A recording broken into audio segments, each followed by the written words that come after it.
Kami mengingat bahwa kami punya Allah yang luar biasa, Allah yang mengalahkan kematian dan kembali ke surga. Dan kami percaya Engkau tetap ada bersama dengan kami untuk selama-lamanya. Bapa, kuasai hati dan pikiran kami sehingga kami mengerti akan firman-Mu dan kami bisa melakukannya dalam hidup kami. Pakai hamba-Mu pagi hari ini Tuhan, untuk tetap bisa menjadi saluran berkat bagi umat-Mu, sehingga lewat firman-Mu semua kami diberkati. Dalam nama Yesus kami sambut kebenaran firman-Mu. Haleluya, amin. Berikan tepuk tangan bagi Tuhan kita. Silakan duduk Bapak Ibu Saudara. Shalom. Tuhan baik bagi kita semua, amin. Terima kasih buat Pak Gideon yang terus mempercayakan saya menyampaikan firman Tuhan di tempat ini. Tuhan yang memberkati, dan juga pelayan-pelayan Tuhan serta jemaat Tuhan. Puji Tuhan. Yuk kita akan lihat kebenaran firman Tuhan pada saat pagi hari ini. Kita merayakan kenaikan Tuhan Yesus ke sorga. Kemarin saya baca di medsos, katanya sudah bukan lagi libur kita disebut ibadah kenaikan Isa Al-Masih, tapi katanya sudah kenaikan Tuhan Yesus ke sorga gitu ya. Ada Yesusnya katanya. Tapi apalah itu, tetapi yang penting kita tahu bahwa kita punya Tuhan yang dari sorga dan Dia kembali ke sorga. Amin. Puji Tuhan. Nah, di dalam Alkitab kita ada 3 kitab yang menceritakan tentang kenaikan Yesus ke sorga. Dan masing-masing penulis dari kitab ini menjelaskan dan mengkaitkan kenaikan Yesus ke sorga dengan hal yang berbeda-beda. Nah, kita akan perhatikan hal ini dari setiap penulis kitab-kitab yang ada. Ada 3 kitab ya. Yang pertama, Injil Markus menuliskan tentang peristiwa kenaikan Yesus ke sorga. Kalau Bapak Ibu Saudara yang sudah pernah pergi ke Israel, ada satu tempat, disitulah tempat di mana Yesus naik ke sorga. Benar atau enggaknya, tapi diprediksi disitulah tempat di mana Yesus mulai terangkat ke sorga dan disaksikan oleh murid-murid gitu ya. Nah, Injil Markus mengkaitkan kenaikan Tuhan Yesus ini dengan penyertaan Tuhan. Coba kita lihat ayatnya. Markus 16 ayat 19 sampai 20. Markus 16 ayat 19 sampai 20. Sesudah Tuhan Yesus berbicara demikian kepada mereka, terangkatlah Ia ke sorga, lalu duduk di sebelah kanan Allah. Mereka pun pergilah memberitakan Injil ke segala penjuru, dan Tuhan turut bekerja dan meneguhkan firman itu dengan tanda-tanda yang menyertainya. Katakan amin, saudara. Jadi Injil Markus mencatat peristiwa kenaikan Yesus dan mengkaitkannya dengan penyertaan Tuhan. Karena sesudah Yesus berbicara kepada murid-murid, Dia terangkat ke sorga. Dan setelah Yesus naik ke sorga, murid-murid melakukan pekerjaan Tuhan dengan memberitakan Injil, memberitakan firman Tuhan. Dan kemana saja murid-murid pergi, kapan saja mereka menyampaikan firman Tuhan, Tuhan menyertai mereka dengan tanda-tanda yang luar biasa.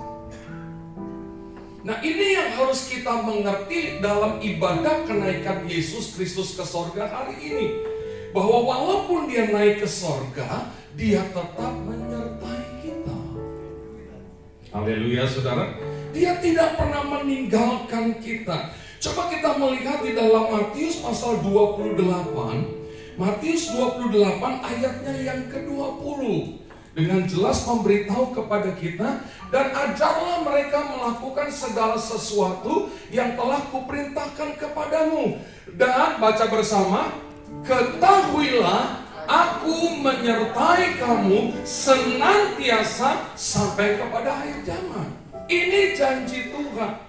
Kita disuruh mengetahui, dan ketahuilah aku menyertai kamu senantiasa. Artinya dalam segala keadaan, sampai kepada akhir zaman. Saudara, ketika engkau mengalami kerugian, ketika engkau mengalami kesakitan, kelemahan, apapun sesuatu yang tidak mengenakan, itu bukan berarti Tuhan ninggalin kita. Amin. Tolong jangan berburuk sangka dengan Tuhan. Dia tetap menyertai kita. Kadang-kadang Tuhan perlu menguji hati dan iman kita. Kadang-kadang Tuhan perlu menguji iman dan kesetiaan kita kepada Tuhan. Maka Dia izinkan banyak peristiwa yang tidak enak terjadi dalam hidup kita. Tapi Dia tetap menyertai kita. Firman Tuhan berkata, pencobaan-pencobaan yang kamu alami adalah pencobaan biasa yang tidak melebihi kekuatanmu. Saya percaya Tuhan tahu batas kemampuan dalam hidup kita. Amin. Di saat pencobaan itu jadi nggak biasa, artinya terlalu berat bagi kita, maka Tuhan akan memberikan kekuatan dan kemampuan dalam hidup kita dengan luar biasa, sehingga kita tetap bisa kuat menghadapi segala sesuatu dalam hidup kita. Maka kita harus mengerti hal yang pertama, di mana Injil Markus mencatat kenaikan Yesus dengan penyertaan Tuhan. Dia nggak tinggalin kita. Bahkan firman Tuhan berkata, di saat kita tidak setia, Tuhan tetap setia. Jangan berburuk sangka dengan Tuhan. Ketika ada sesuatu yang gak enak, aduh gue bikin dosa sih sama Tuhan ya. Aduh gue minggu lalu gak ke gereja sih ya. Aduh gue gak setia nih. Aduh gue gak taat nih sama Tuhan. Jadi Tuhan hukum gue, Tuhan tinggalin gue. Enggak, saudara. Sekalipun kita tidak setia, Tuhan tetap setia. Ada pujian yang berkata, Engkau ada bersamaku dalam setiap musim di hidupku. Tak pernah dibiarkan aku sendiri. Itu Tuhan kita, saudara. Tapi bukan berarti ketika Dia tetap setia, Dia tetap baik sama kita, membuat kita, gue hidup biasa-biasa aja, gue hidup jauh dari Tuhan aja, toh Tuhan berkati gue, Tuhan gak pernah tinggalin gue, lalu begitu terus. Enggak juga, saudara. Kita harus menghargai apa yang sudah Tuhan lakukan dalam setiap hidup kita. Jadi hal yang pertama, ingat dalam kebaktian hari ini, saudara, Dia menyertai kita. Berikan tepuk tangan bagi Tuhan kita. Yang kedua, yang mencatat peristiwa kenaikan Tuhan Yesus ke sorga adalah Injil Lukas. Nah, penulis Injil Lukas mengkaitkan kenaikan Yesus itu dengan pencurahan berkat-Nya.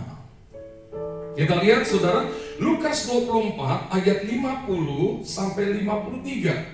Lukas 24 ayat 50 sampai 53. Lalu Yesus membawa mereka keluar kota sampai dekat Betania. Di situ Ia mengangkat tangannya dan memberkati mereka. 51. Dan ketika Ia sedang memberkati mereka, Ia berpisah dari mereka dan berangkat ke sorga. Mereka sujud menyembah kepadanya, lalu mereka pulang ke Yerusalem dengan sangat bersukacita. Mereka senantiasa berada di dalam bait Allah dan memuliakan Allah. Bayangkan, saudara, di detik-detik terakhir Yesus meninggalkan murid-muridnya dan tidak terlihat lagi untuk selama-lamanya, Dia masih memberikan berkat-Nya. Amin, saudara. Yesus bawa mereka keluar kota sampai dekat Betania. Di situ Ia mengangkat tangannya dan memberkati mereka. Bapak Ibu Saudara, berkat seperti ini yang harus kita bisa dapat dalam diri kita. Karena firman Tuhan berkata, berkat Tuhanlah yang menjadikan kita kaya, susah payah tidak menambahinya. Amin, saudara. Ketika pasangan calon suami istri mau menikah, biasanya mereka akan mendaftarkan diri kepada gereja untuk mereka mengadakan ibadah apa? Pemberkatan nikah. Dan biasanya hamba Tuhan akan menumpangkan tangan kepada pasangan suami istri. Diberkatilah engkau menjadi suami istri yang sah. Diberkatilah engkau dengan keturunan yang luar biasa dan seterusnya. Nah, berkat seperti itu yang harus kita dapatkan dalam diri kita. Kalau saudara datang ibadah, kalau mau pulang, sebelum pulang terima doa apa? Doa berkat. Maka biasanya kalau kita pulang ada doa berkat, kita mulai angkat tangan. Ada yang begini gitu, ada yang dilebarin, ada yang dibengkokin biar makin banyak dapatnya, saudara. Tapi jangan begini, saudara. Harus gini, saudara. Ya, dengan berkatnya kecil, saya juga puji Tuhan. Nah, harus dengan imannya besar. Imannya banyak, dibengkokin aja saudara, kayak mangkok. Pulanglah dengan membawa berkat dari Allah Bapa. Nah, berkat itu yang harus kita tangkap. Karena berkat itulah yang akan menyertai kita di hari Senin, Selasa sampai Sabtu, dalam bisnis, dalam usaha, dalam kegiatan kita, dalam studi kita. Sehingga sepanjang minggu itu berkat Tuhan menyelubungi hidup kita. Amin, saudara. Dan berkat Tuhan tidak hanya bicara selalu tentang duit, kekuatan, kesehatan, penyertaan, perlindungan, kekuatan. Itu berkat Tuhan dalam diri kita. Oh, betapa luar biasanya kalau berkat Tuhan ini menyelubungi hidup kita, saudara. Maka jangan pulang dari gereja sebelum, kecuali pendeta. Karena habis khotbah saya harus buru-buru ke court, saudara ya. Jadi kita nggak bisa salaman, saudara. Nanti saudara bilang, ya itu pendeta bilang jangan pulang sebelum doa berkat. Dia jangan duluan. Ada tugas lagi, saudara. Ini, saudara. Aduh, kalau berkat Tuhan menyertai kita dahsyat, saudara. Ada saja cara Tuhan untuk menolong dan memberkati kita. Haleluya, saudara. Tanggal 26 Maret itu hari Minggu kalau tidak salah, saya nggak ada pelayanan, saudara. Kosong. Bukan karena nggak ada gereja yang undang saya, bukan. Karena seharusnya tanggal 21 Maret itu saya bawa rombongan ke Israel. Tapi ada 12 peserta mengundurkan diri gak jadi berangkat. Kata travelnya. Karena ada salah satu anggota keluarga mereka yang harus menikah. Dan ini adalah keluarga besar. 12 orang mundur, tinggal 9 orang. Maka sulit berangkat ke Israel dengan 9 orang. Mungkin akan rugi travelnya. Jadi dia katakan, maaf Pak Yofi, kita reschedule. Ya sudahlah, apapun alasannya. Tapi pelayanan tanggal 26 itu saya sudah pindahin, sudah. Jadi tanggal 26 itu kosong. Begitu saya lihat dalam hati, ya Tuhan, besok hari Minggu kosong. Secara manusia nggak ada pemasukan Tuhan. Karena saya hamba Tuhan full timer, saudara, yang hidup dari kemurahan Tuhan. Saya bukan pengusaha, tampang doang ada, badan gede, mata sipit, kulit putih. Tampang doang ada pengusaha, saudara. Tapi saya hamba Tuhan yang hidupnya dari kemurahan Tuhan. Nah, udah ngomong begitu, tiba-tiba di hari Sabtu saya lihat di Instagram ada satu keluarga yang istrinya ulang tahun. Saya kenal nih keluarga. Oh, saya langsung WA, Shalom Ibu, selamat ulang tahun, panjang umur dan seterusnya. Tiba-tiba dia telepon, Pak Yofi, besok hari Minggu ada pelayanan nggak? Kebetulan kosong. Ada apa Ibu? Saya mau undang Pak Yofi ini ke acara ulang tahun saya. Di mana Bu? Tapi di rumah saya yang di Bogor, Pak Yofi, agak jauh. Jam berapa? Antara jam 11 sampai jam 7 malam Pak acaranya. Terserah Pak Yofi mau datang jam berapa. Oke Ibu, saya usahakan ya. Baik Pak Yofi, kami tunggu ya, tutup telepon. Nah besoknya kan nggak ada pelayanan, saya ibadah di satu gereja dekat rumah saya, saudara. Tempat saya dididik waktu saya masih SMP sampai SMA dan berangkat jadi hamba Tuhan. Kebaktian jadi jemaat biasa gitu. Dengar firman Tuhan, lalu selesai setengah 12 saya besuk dulu Ibu Gembala. Karena Ibu Gembala lagi sakit masuk ruang ICU. Nah dari rumah sakit saya langsung menuju ke Bogor. Di tengah jalan nih, lapar, belum makan siang. Di otak saya begini, sampai masuk kota Bogor, cari restoran dulu, cari warung dulu, lapar. Tapi tiba-tiba hati kecil bilang ini, udah terus aja, nggak usah mampir-mampir. Dia lagi ulang tahun, di rumahnya banyak makanan, udah makan aja di rumahnya. Pikir-pikir, oh iya juga ya. Masuk saya bablas, sampai di rumahnya disambut sama suaminya, Shalom Pak Yofi, aduh thank you udah datang. Pak mau ngopi dulu atau mau langsung makan? Saya makan ya, lapar, belum makan siang. Saya bilang, weh Pak makan Pak. Sementara saya lagi makan, tiba-tiba panitia di hari ulang tahun itu bilang begini, Bapak Ibu Saudara kumpul semua di ruang tengah. Karena waktunya door prize. Saya kaget sambil makan. Ya Tuhan, kalau tadi saya mampir di restoran dulu, nggak ikut door prize gitu kan. Dan ada satu anggota keluarga bilang, Pak Yofi ini nomor door prize Pak Yofi ya, disimpan ya Pak. Oke saya simpan. Udah selesai makan taruh, ya ada 4 hadiah hiburan, mixer, juicer dan lain-lain. Ada 2 voucher masing-masing senilai 1 juta dan ada hadiah uang cash. Boleh ya saya sebut jumlahnya ya? Boleh ya? Jangan komplain saudara ya. Nggak usah sebut-sebut jumlah mestinya. Saya sebut untuk memuliakan Tuhan. Yang pertama hadiah uang cash 1 juta. Hadiah kedua 5 juta. Dan hadiah ketiga, hadiah utama 10 juta rupiah. Wah semua tamu undangan tepuk tangan saudara. Maka dimulailah saudara acara door prize. Waktu dia mulai saya cabut nomor door prize saya. Saya bilang begini, Tuhan hari ini kosong, nggak ada pelayanan. Kalau boleh dapat dong Tuhan. Kenapa saya berdoa begitu? Karena Alkitab bilang, mintalah, carilah, dan minta undi Bapak saya. Kalau boleh dapat dong Tuhan dalam nama Yesus. Kantongin lagi. Sebelum dikantongin udah apa nomornya? Oke. 4 hadiah hiburan lewat, nomor saya nggak kecabut. 2 voucher senilai 1 juta, nggak dapat juga. Hadiah 1 juta, bukan nomor saya. Hadiah kedua 5 juta, bukan nomor saya. Saudara tahu waktu mau dicabut hadiah ketiga senilai 10 juta, ada satu tamu seorang bapak bilang nih, boleh nggak usul? Bagaimana kalau hadiah yang 10 juta itu jangan buat 1 orang? Bagaimana kalau buat 5 orang? Masing-masing 2 juta. Yang lain yang belum dapat, setuju, tepuk tangan. Yang belum dapat saudara. Akhirnya panitia kalah suara. Oke, kita nurut, yang 10 juta dijadikan buat 5 orang. Dalam hati, makin gede peluang dapat. 2 juta pertama, 2 juta kedua, 2 juta ketiga dicabut, bukan nomor saya. 2 juta keempat, orang keempat, bukan nomor saya. Saudara tahu, tinggal 2 juta yang kelima, begitu dicabut, tetap bukan nomor saya. Maka selesailah door prize. Saya bilang begini sama Tuhan, thank you Tuhan, it's okay kalau nggak dapat. Ya selalu kalau doa itu harus dijawab. Yang penting saya udah makan Tuhan, thank you. Saudara tahu 5 menit kemudian yang ulang tahun ambil mic, Bapak Ibu, Tuhan gerakkan saya kumpul lagi. Saya mau berikan hadiah tambahan karena saya lagi ulang tahun, tapi tidak boleh dibagi, khusus buat 1 orang dan nilainya 10 juta. Lagi-lagi yang belum dapat tepuk tangan, amin, amin.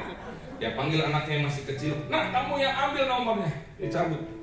2, 3, 0, 3, yang lain bilang 7, yang lain bilang 5, yang lain bilang 2 gitu.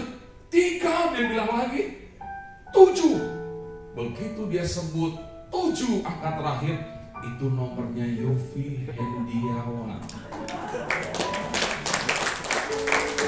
Maju ke depan, tiba-tiba yang lain bilang, salah kali kamu deh, coba diulang lagi. Saya langsung berhenti, jangan-jangan halusinasi nih saudara. Saya berhenti dulu, sudah di balik tembok. Coba diulang lagi, 2, 3, 0, 3, 3, 7. Mereka pada lihat, siapa yang dapat? Siapa yang dapat? 1, 2, diulang lagi nih. Begitu itu saya balik dari balik tembok, saya bilang, saya yang dapat. Yang ulang tahun lihat, ya yang dapat pendeta sesuai amal ibadahnya. Saudara, acara door prize sudah selesai, saudara. Dan saya juga udah bersyukur nggak dapat. Tapi Tuhan tahu, ada seorang hamba Tuhan yang kosong, nggak ada pelayanan, nggak ada pemasukan. Tuhan tahu jajan saya banyak. Bahkan Tuhan berkati. Saudara, hal-hal seperti ini yang terjadi dalam hidup saya itu menyertai kita, orang yang percaya kepada Tuhan. Amin. Walaupun berkat Tuhan gak selalu bicara tentang duit sebenarnya, tapi Tuhan tahu, saudara. Dan saudara tahu kenapa saya dapat 10 juta? Karena 2 minggu sebelumnya saya ketemu dengan teman saya, makan bersama. Terus kami ngobrol tentang seseorang yang meminjamkan sertifikat rumahnya kepada orang lain, lalu terjadi masalah, agak susah kembali. Terus teman saya bilang gini, lagian dikasih sih. Saya bilang gak bisa kita bilang begitu. Dia kasih pasti karena ada sesuatu yang dia dapat. Mungkin ada bunga tiap bulan gitu loh, dipinjam dulu sertifikatnya. Dan kalaupun sekarang kesulitan ya mungkin ada resiko. Contoh saya bilang, kamu deh, kalau kamu, saya mau sebut sertifikat rumah, tapi tiba-tiba mata saya ngeliat ke mobilnya, kayak lu deh. Saya bilang gini, lu gadein BPKB mobil lu pinjemin ke orang lain untuk dapat pinjaman uang, terus lu dikasih tiap bulan misalnya 2 juta, lu kasih gak? Dia diam sudah. Lu kasih gak? Saya tanya begitu, dia diam. Terus tiba-tiba dia ngomong gini, yo, kenapa lu bisa sebut BPKB mobil? Ya gak tahu. Tadi gue mau sebut sertifikat rumah, tapi karena gue lihat mobil lu, ya gue bilang aja contohin BPKB mobil. Emang kenapa? Dia bilang gini, tahu nggak lu ya? Habis makan sama lu, gue harus pergi ke satu tempat ketemu satu orang. Ngapain? Gue mau gadein BPKB mobil gue. Hah? Kenapa? Gue butuh uang. Jadi gue minta tolong saudara gue, nanti saudara gue kenalin, mungkin pinjaman online gitu. Lo kenapa sih? Terus tiba-tiba nih mulut gak bisa ditahan. Emang lu butuh berapa? Ini waktu saya ngomong begitu, jujur secara manusia, nyesel saya ngomong begitu. Nyesel saya nanya begitu sih. Saya berharapnya dia bilang 50 juta atau 70 juta gitu. Saya berharapnya begitu gitu. Ini cuma bilang, ya gue butuh sih 10 juta. Lu buat apa? Buat bayar uang sekolah anak. Nah ini nih, di hati lagi ngomong, kasih, kamu punya. Saya bilang gini, Tuhan, tanggal 30 jatuh tempo cicilan, dan sampai hari ini belum terpenuhi, tinggal segitu Tuhan. Itu yang akan saya pakai buat bayar cicilan saya. Kasih dulu Tuhan. Kalau saya kasih, jantung deg-degan. Karena ada dua hal yang bikin jantung deg-degan, jatuh cinta sama jatuh tempo. Dua-duanya kadang bikin deg-degan. Kasih Tuhan. Ya udah deh. Lo nggak usah jadiin BPKB mobil, malu lah. Lalu dia omongin sama keluarga lo. Pakai aja dulu duit gue ya. Pakai dulu, serius. Udah lo pakai, lo kan teman gue. Udah pakai. Ini saya transfer, pakai dulu. Kalau ada lo balikin berapa aja dicicil lo nggak apa-apa, nggak masalah. Pakai aja dulu. Udah selesai, sudah saya doa, Tuhan tolong. Tuhan yang suruh nih, saya kasih. Maka saya dapat yang 10 juta ini. Nah saya kesaksian sama teman saya. Lo tau gak, gue tolongin dulu 10 juta. Gue dapat door prize, nilainya sama 10 juta. Wih dahsyatnya Tuhan, dahsyatnya luar biasa ya oke. Itu dia lagi ngomong gitu, saya ngomong begini. Tapi utang lo yang 10 juta tetap harus dibayar. Bukan berarti lo lunas, enggak. Karena ini buat nutupin cicilan gitu. Hebatnya Tuhan. Maka kita gak usah takut kalau kita melakukan sesuatu. Dan saya bangga dengan Anda kalau sebentar selesai ibadah Anda berangkat ke panti asuhan. Keren. Anda berbagi berkat dengan orang lain. Dan Tuhan tidak akan pernah menutup mata melihat apa yang Anda lakukan dalam setiap kehidupan kita. Oh, apa yang saudara lakukan sebentar, saudara sedang memiutangi Tuhan. Membuat sepertinya Tuhan berhutang kepada kita. Dan kita perlu tahu, kita punya Tuhan yang gak pernah berhutang. Dia punya banyak cara untuk memberkati engkau. Amin. Walaupun tidak bentuknya uang, tapi Tuhan kasih kekuatan, Tuhan kasih kesehatan. Anak-anak semua baik, gak ada yang melawan, gak ada yang neko-neko. Itu juga berkat Tuhan dalam diri kita. Di tengah-tengah keadaan dunia yang makin jahat, tapi kok punya anak-anak yang luar biasa. Itu berkat dari Tuhan. Maka yakinlah lewat kenaikan Yesus ke surga. Sebelum dia naik ke surga, dia melepaskan berkatnya dalam hidup kita. Cari Tuhan, dekatkan dirimu kepada Tuhan, supaya hidupmu, rumah tanggamu, bisnismu, tokomu, daganganmu, studimu dilingkupi oleh berkat Tuhan. Sementara engkau tinggal di dalam berkatnya Tuhan, ada saja cara Tuhan untuk memberkati hidup kita. Dan segala sesuatu yang gak pernah kita lihat, gak pernah kita dengar, gak pernah timbul dalam hati, semua disediakan oleh Tuhan.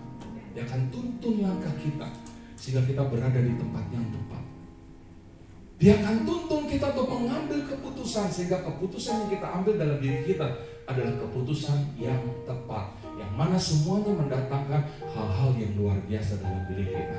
Percayalah, berkat Tuhan selalu menyertai hidup kita. Berikan tepuk tangan bagi Tuhan kita.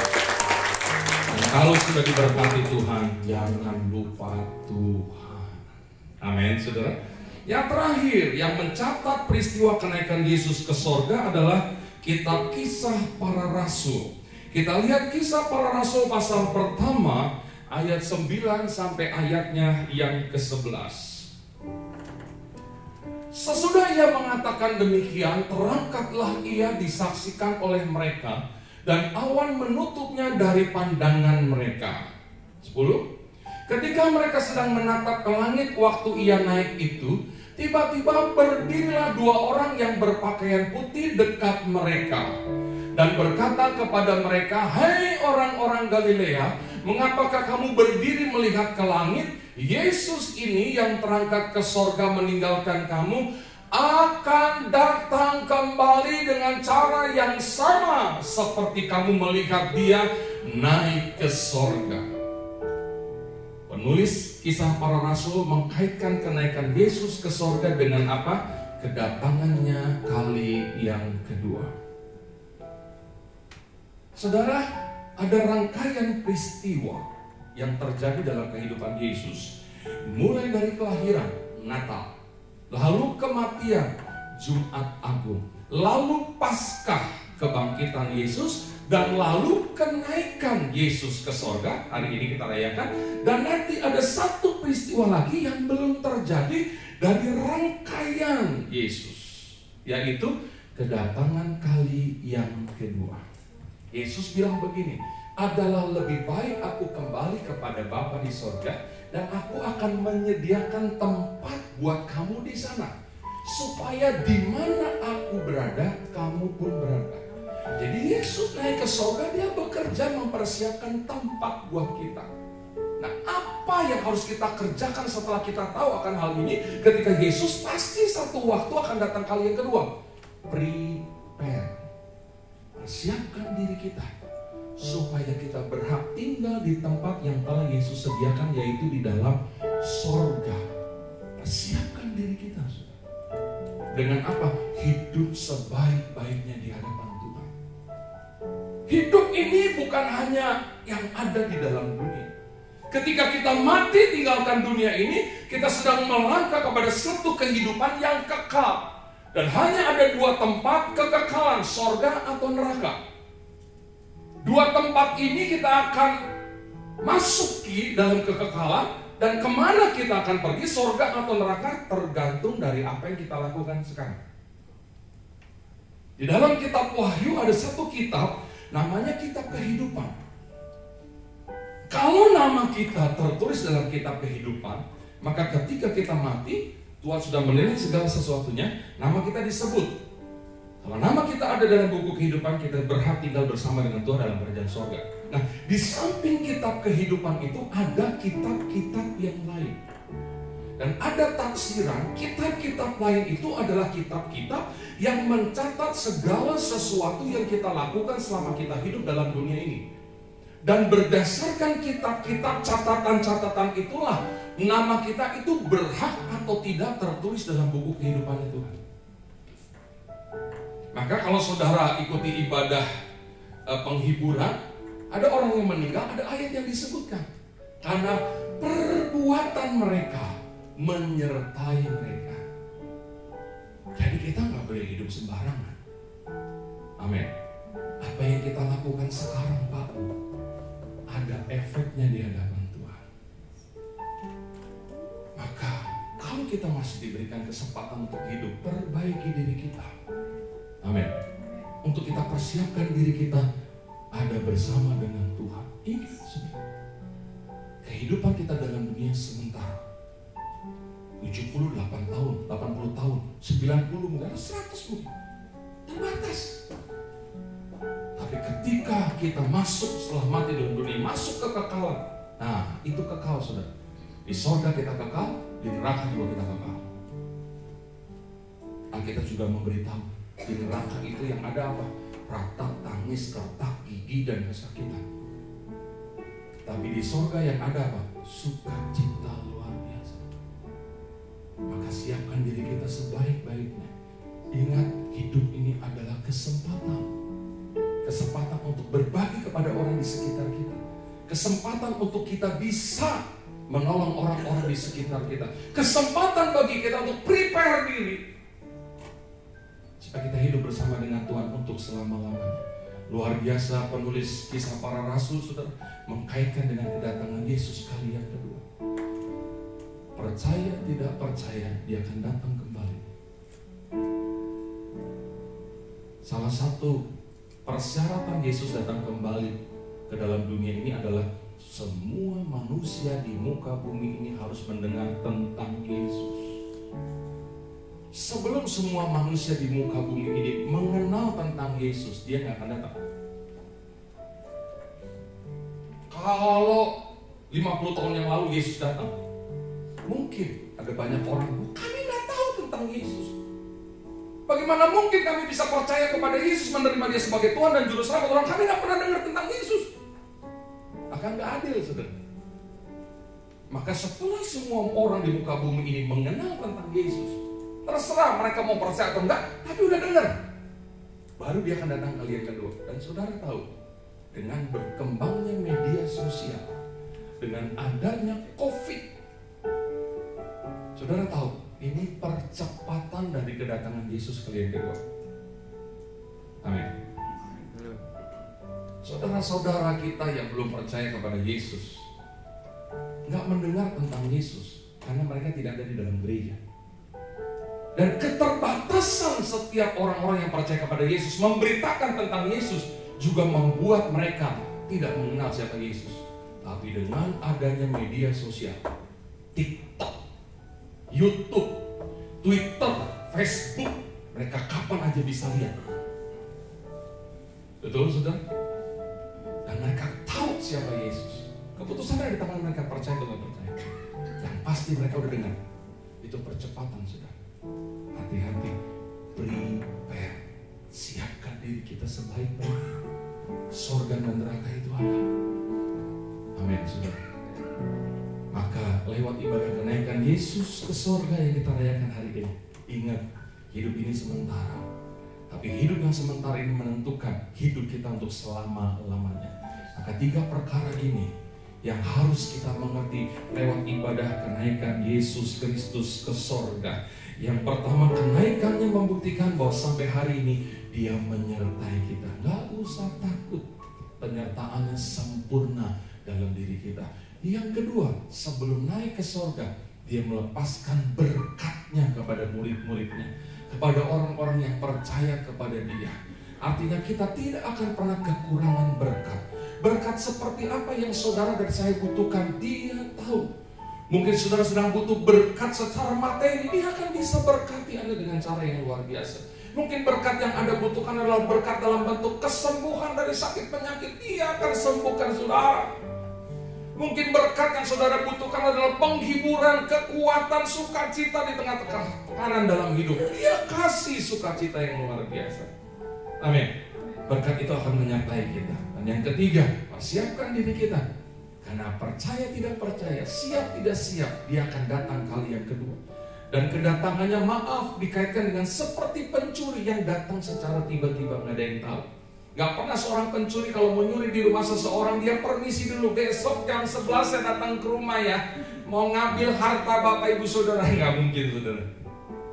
Mari kita seperti wanita-wanita yang pintar, bijaksana, yang mempersiapkan segala sesuatu. Jangan seperti wanita yang bodoh yang tidak punya persiapan, ketika mempelai datang, minyaknya sudah habis. Kiranya Tuhan Yesus Kristus yang dahsyat itu akan selalu memberkati hidup kita berlimpah-limpah. Tuhan Yesus berkati kita. Haleluya. Menyenangkanmu hanya itu kerinduanku. Dan nyanyi pujian ini sebagai